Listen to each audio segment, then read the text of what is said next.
Hi Sagittarius! Welcome pa sa ating channel at ito ay inyong daily gabay tarot reading for March 23, 2025.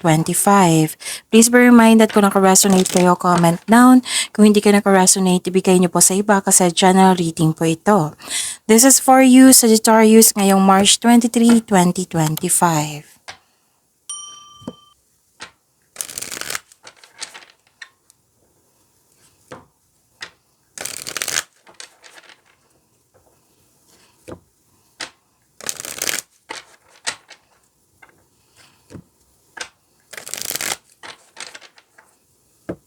Para po ito sa inyo, Sagittarius, ngayong March 23, 2025. Maraming salamat po sa inyong patuloy na suporta at maraming salamat din po sa mga hindi nag-skip ng ads. Gamitin ang reading na ito bilang gabay lamang sa mga hindi pa nag-subscribe. Subscribe na po kayo at click bell notification para malaman nyo na may bago tayong video. Para sa mga gustong magpa-reading po, may lumabas dyan sa screen nyo ngayon. Panoorin nyo po at sundin ang instruction. Spirit Guide, mga ganap po para kay Sagittarius ngayong March 23, 2025. I need 3 cards po. Oh, dalawa na ito.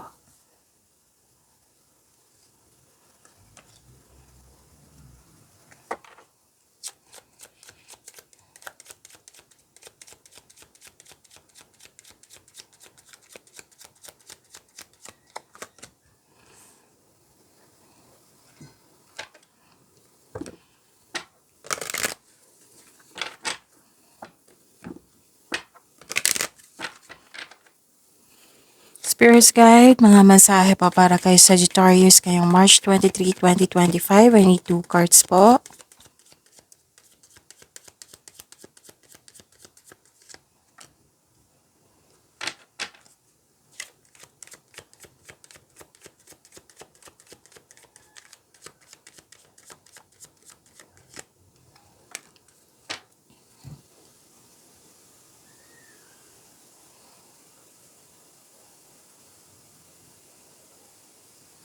Okay, Sagittarius, ngayong March 23, 2025, ang ganda kasi may good luck, good karma, things going your way, may positive opportunities, and may nakita kong happiness dito at may success.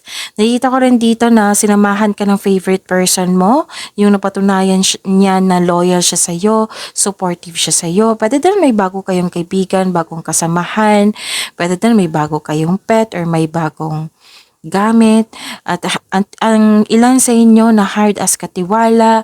Nakita ko rin dito na may nagbigay ng support din sa inyo. Pwedeng isang tao po ito na pwedeng elders, wisers, mentor, parents na nagbigay ng wisdom message. Okay?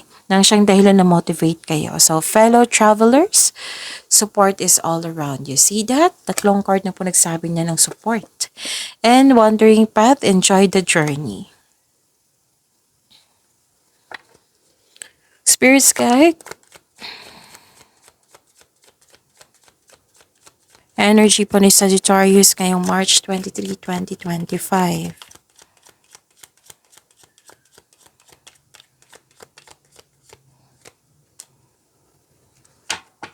And the clarification of this card po.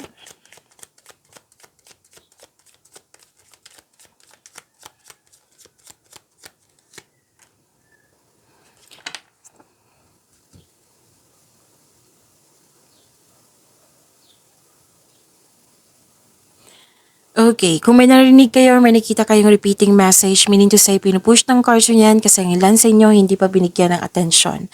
Na kung maaari po, bigyan niyo po ng solusyon at aksyon.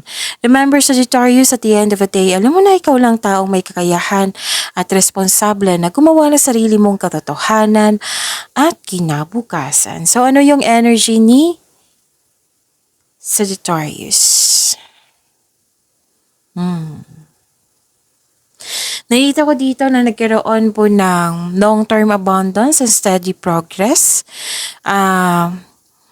Yung humahanga ka sa pamamaraan ng pagsisikap sa araw-araw, na may pagbubunga ng pinakamatagal at makabuluhang resulta. Ayaw mo sa mga mabilisang pagyaman or tamad na mga tamad, kaya what I meant is yung tamad na strategy na gusto mag-shortcut, ayaw mo. Gusto mo yung pagsisikapan nyo talaga na magkaroon ng pagbubunga, ng pinakamatagal at makabuluhang resulta.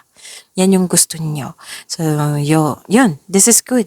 At mag-build kayo ng konkretong plano para maiwasan ng pagka-burnout po. At ang iyong routine ay magiging tagumpay sa pang-araw-araw na pagsasanay. Kung okay. So, may ano dito may sinabi dito na yung inaasam nyo may perfect time. May perfectong pagkakataon. Okay? At may nakita ko dito, So this is anong tawag dito? May tagumpay. Oo, may tagumpay. Pero hindi ka masaya or wala ka sa mood or pagod kayo. Sabi po ng card ko, lalo na't pagod kayo, magpahinga para sa pagbalik nyo, i-celebrate nyo. Kasi magbibigay ito ng positive opportunity sa inyong buhay. Itong celebration na ito. So you deserve to celebrate your success. Spirits guide, career and money po ni Sagittarius ngayong March 23, 2025.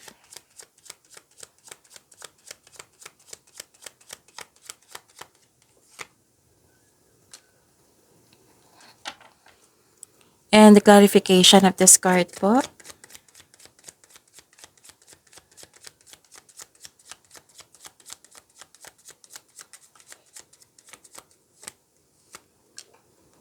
Okay. So, career and money niyo po.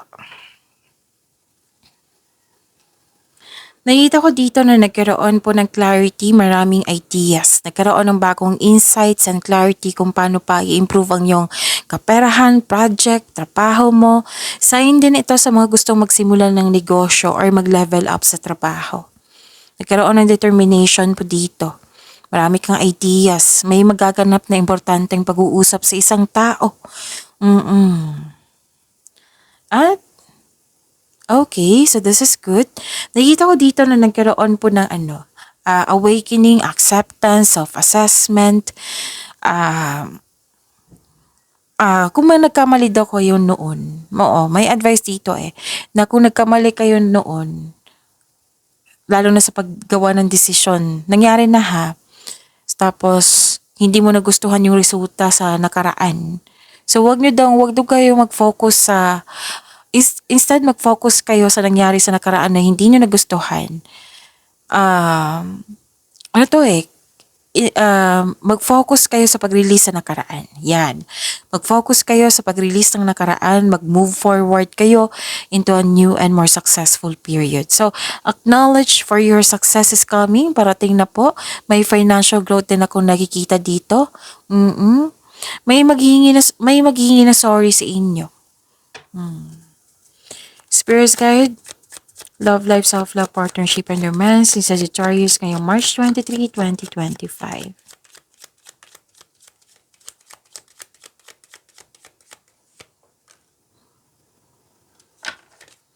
And the clarification of this card po.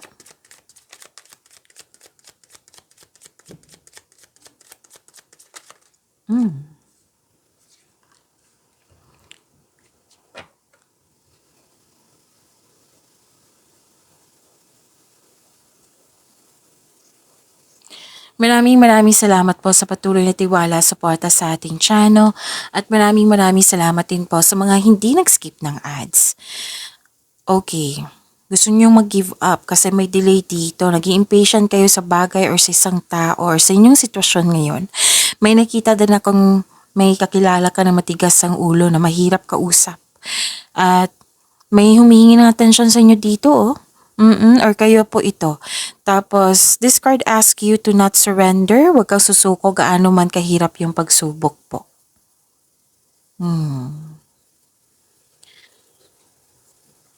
Okay, may nakita ko dito ang unfair treatment, disbalance, bias, false accusation, irresponsable, hindi nagsasabi ng totoo. Mag-ingat kayo sa taong may mali at masamang paratang sa iyo. So, nagkaroon ng disbalance or hindi okay yung connection mo sa isang tao. So this card advise you to find your voice and stay strong to your values. Basta panatilihin mo maging totoo. Sa kasabihan pa, with the right values, rewards comes. Pagyamanin niyo po yung blessings sa binigay sa inyo, Sagittarius. See you tomorrow. Please like, subscribe, and click bell button for notification para updated po kayo sa daily tarot reading natin. Maraming salamat po.